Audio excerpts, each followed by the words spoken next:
ಇಲ್ಲಿ 2 ಸ್ಪೂನು ನಾನು ಚಿರೋಟಿ ರವೆನ ನೀರಿಗೆ ಹಾಕಿ ನೆನೆಸಿಟ್ಟಿದ್ದೀನಿ. ಅದನ್ನು 1/4 ಗಂಟೆ ಬಿಡಬೇಕು. ನೆನೆಸಿಟ್ಟು 1/4 ಗಂಟೆ ಬಿಡಬೇಕು. ನೆನೆಗೆ ಬಿಟ್ಟಿದ್ದೀನಿ ಅದನ್ನು.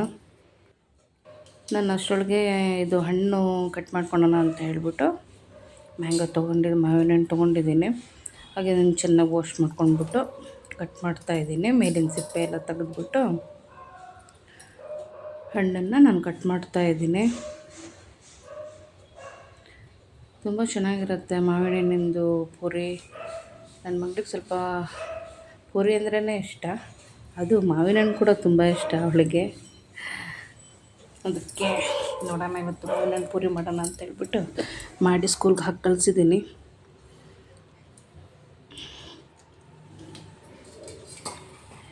ನಾನಿವಾಗ ಹಣ್ಣನ್ನು ಹೆಚ್ಕೊತಾ ಇದ್ದೀನಿ. ಅದು ಲಾಸ್ಟಿಗೆ ನಾನು ಅದಕ್ಕೆ ಗೊಲ್ಟು ಅಂತೀನಿ, ನೀವೇನಂತೀರ ನಂಗೆ ಗೊತ್ತಿಲ್ಲ. ಆ ಗೊಲ್ಟನ್ನ ನೋಡಿದ್ರೆ ನನಗೆ ನಮ್ಮ ಅಣ್ಣನ ನೆನಪಾಗುತ್ತೆ. ಯಾಕಂದರೆ ಆ ಥರ ಚೀಪಿಟ್ಟಿರ್ತಾನೆ.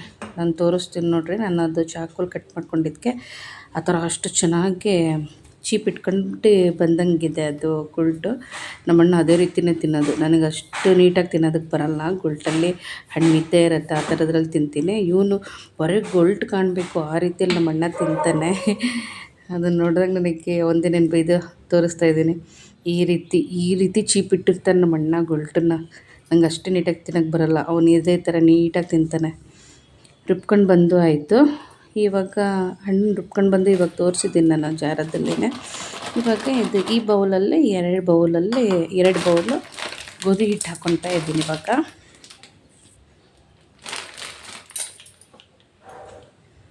ಒಂದು ಬೌಲ್ ಹಾಕ್ಕೊತಾ ಇದ್ದೀನಿ, ಇನ್ನೊಂದು ಬೌಲ್ ಹಾಕ್ಕೊತಾ ಇದ್ದೀನಿ.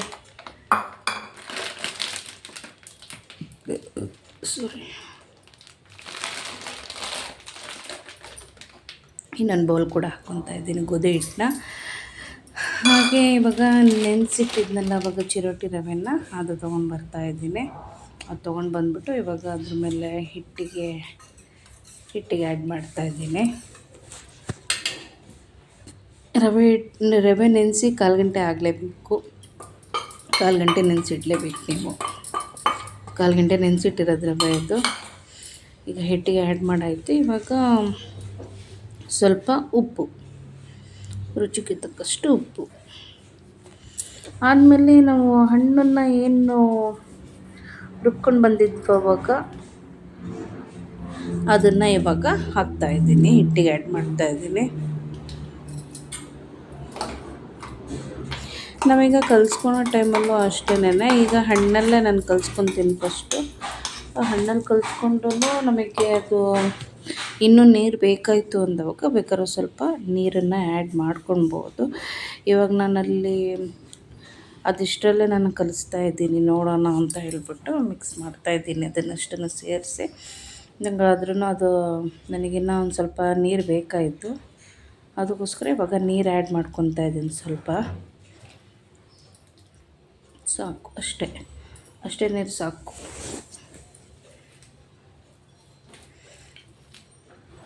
ಇನ್ನೊಂದು ಯಾರೋ ಒಬ್ಬರು ಕಮೆಂಟ್ ಮಾಡಿದ್ರು, ಲೆಫ್ಟ್ ಹ್ಯಾಂಡಲ್ಲಿ ನೀವು ಮಾಡ್ತೀರಂದು. ಅದು ಲೆಫ್ಟ್ ಹ್ಯಾಂಡ್ ಅಲ್ಲ, ನಾನು ರೈಟ್ ಹ್ಯಾಂಡಲ್ಲಿ ಹಿಟ್ಟು ಕಲಿಸ್ತಾ ಇದ್ದೀನಿ.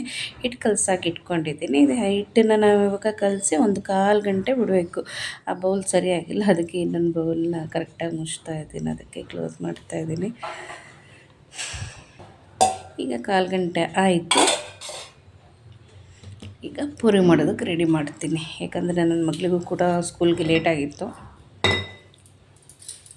ಅವಳಿಗೆ ಟಿಫನ್ ಮಾಡ್ತಾನೆ ವೀಡಿಯೋ ಮಾಡ್ತಾಯಿದ್ದೀನಿ. ಇತ್ತೀಚೆಗೆ ಮೊನ್ನೆಯಿಂದ ಹೀಗೆ ಮಾಡ್ತಾಯಿದ್ದೀನಿ. ಇಲ್ಲ ಅಂದರೆ ನಾನು ಮಧ್ಯಾಹ್ನ ವೀಡಿಯೋ ಮಾಡಿ ಬಿಡ್ತಾಯಿದ್ದೆ. ಇವಾಗ ಹಾಗೆ ಮಾಡ್ತಿಲ್ಲ. ಒಂದು 3 ದಿನದಿಂದ ಇವಾಗ ಬೆಳಗ್ಗೆನೇ ಅವಳಿಗೆ ಟಿಫನ್ ಮಾಡೋ ಟೈಮಲ್ಲೇ ವೀಡಿಯೋ ಮಾಡ್ತಾಯಿದ್ದೀನಿ. 2 ಉಂಡೆ ಮಾಡ್ಕೊಂಡಿದ್ದೀನಿ. ಅದಾದಮೇಲೆ ಮಾಡ್ಕೊಳೋಣ ಅಂತೇಳ್ಬಿಟ್ಟು ಇವಾಗ ಸದ್ಯಕ್ಕೆ ಇದಿಷ್ಟು ಸಾಕು ಅಂತೇಳ್ಬಿಟ್ಟು ಅವಳಿಗೆ ಈಗ ಬಾಕ್ಸಿಗೆ ಹಾಕಬೇಕಲ್ಲ ಅಂತ ಹೇಳಿಬಿಟ್ಟು ಅದಿಷ್ಟು ಮಾಡ್ಕೊತಾ ಇದ್ದೀನಿ. ಇವಾಗ ಸದ್ಯಕ್ಕೆ ಅಮ್ಮು ಇನ್ನೂ ಎದ್ದಿಲ್ಲ, ಉಂಡೆ ಮಾಡಿ ಇಟ್ಕೊತಾ ಇದ್ದೀನಿ. ಅವಳು ಎದ್ದೇಳೊತ್ತಿಗೆ ಎಲ್ಲ ರೆಡಿ ಮಾಡಿ ಬಾಕ್ಸಿಗೆ ಹಾಕಬೇಕು.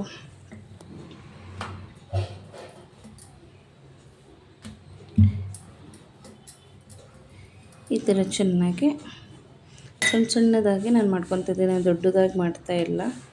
ಮೀಡಿಯಮ್ ಸೈಜಲ್ಲಿ ಮಾಡ್ತಾಯಿದ್ದೀನಿ. ಎಷ್ಟು ಚೆಂದ ಉಬ್ಬಿ ಬರುತ್ತೆ ನೋಡಿ. ಇವಾಗ ಉಬ್ತಾ ಇದೆ. ಇವತ್ತಂತೂ ನನ್ನ ಮಗಳು ಬಾಕ್ಸ್ ಖಾಲಿ ಮಾಡ್ಕೊಂಡು ಬರ್ತಾಳೆ, ಯಾಕಂದರೆ ಅವಳಿಗೆ ಪೂರಿ ಫೇವ್ರೇಟ್. ಎಷ್ಟು ಚೆನ್ನಾಗಿ ಉಬ್ಬಿದೆ ನೋಡಿ. ಆ ಥರ ಉಪ್ಪು ಬಂದರೆ ಚೆಂದ.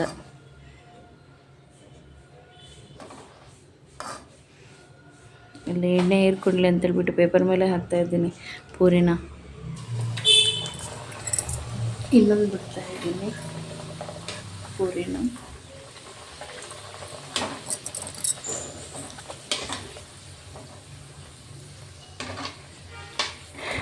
ಏನು ಈ ಪೂರಿ, ಮಾವಿನ ಹಣ್ಣಿನ ಪೂರಿ ಬ್ರೇಕ್ಫಾಸ್ಟ್ಗಾಗಲಿ, ಲಂಚ್ಗಾಗಲಿ, ಲಂಚ್ ಬಾಕ್ಸ್ಗಾಗಲಿ ಹಾಕ್ಕೊಡಿ ಮಕ್ಕಳಿಗೆ.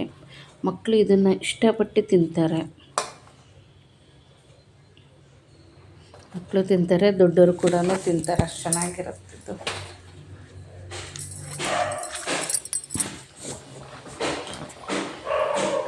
ಇನ್ನೊಂದು ಪೂರಿ ಬಿಡ್ತಾ ಇದ್ದೀನಿ.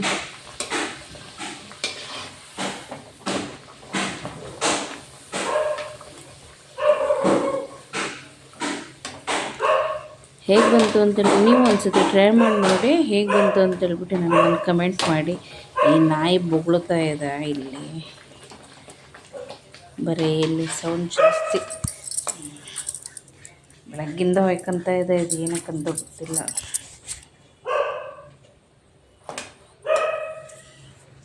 ಯಾರು ಇರಲ್ಲ, ಏನೆಲ್ಲ ಸುಮ್ಮನೆ ಹೊಯ್ಕೊಂತ ಇರತ್ತೆ. ಪೂರಿ ನೋಡಿ ನಾನು ತೋರಿಸ್ತಾ ಇದ್ದೀನಿ. ಎಷ್ಟು ಚೆನ್ನಾಗಿ ಉಟ್ಕೊಂಡು ಬಂದಿದೆ, ಎಷ್ಟು ಲೇಯರಾಗಿ ಬಂದಿದೆ. 3 ಲೇಯರಲ್ಲಿ ಬಂದಿದೆ ಅದು ಪೂರಿ.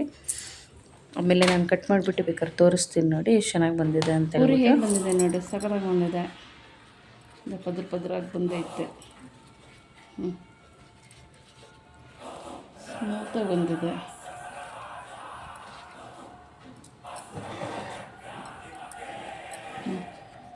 ಲೇಯರಾಗಿ ಬಂದಿದೆ.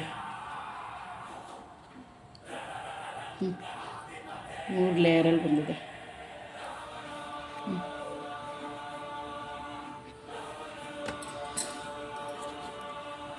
ಇದು ಅಷ್ಟೇ, ಎಲ್ಲ ತೆಗ್ದು ನಾನು ತೋರಿಸ್ತೀನಿ ನೋಡಿ.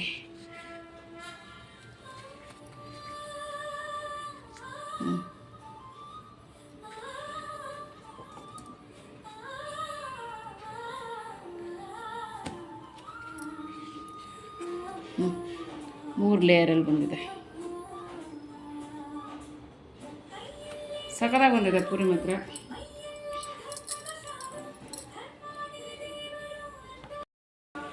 ಇದಕ್ಕೆ ಇವಾಗ ನಾನು ಶ್ರೀಕರಣಿ ಮಾಡ್ಕೊಂಡಿದ್ದೀನಿ, ಮಾವಿನ ಹಣ್ಣು ಶ್ರೀಕರಣಿನೇ ಮಾಡ್ಕೊಂಡಿದ್ದೀನಿ.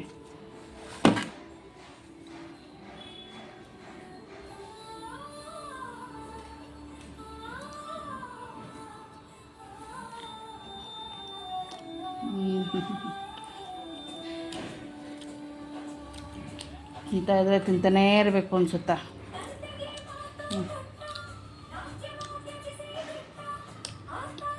ಬ್ರೇಕ್ಫಾಸ್ಟ್, ಲಂಚ್ ಬಾಕ್ಸ್ ಎಲ್ಲದಕ್ಕೂ ಹಾಕೊಂಡು ನೀವು ತುಂಬ ಚೆನ್ನಾಗಿದೆ. ನನ್ನ ಮಗಳಿಗೆ ಇದೇ ಹಾಕ್ಕೊಟ್ಟು ಕಳಿಸಿದ್ದೀನಿ ಇವತ್ತು. ಓಕೆ ಫ್ರೆಂಡ್ಸ್, ಈ ವಿಡಿಯೋ ಇಷ್ಟ ಆದಲ್ಲಿ ಲೈಕ್, ಶೇರ್ ಆ್ಯಂಡ್ ಕಮೆಂಟ್ ಮಾಡಿ. ಹಾಗೆ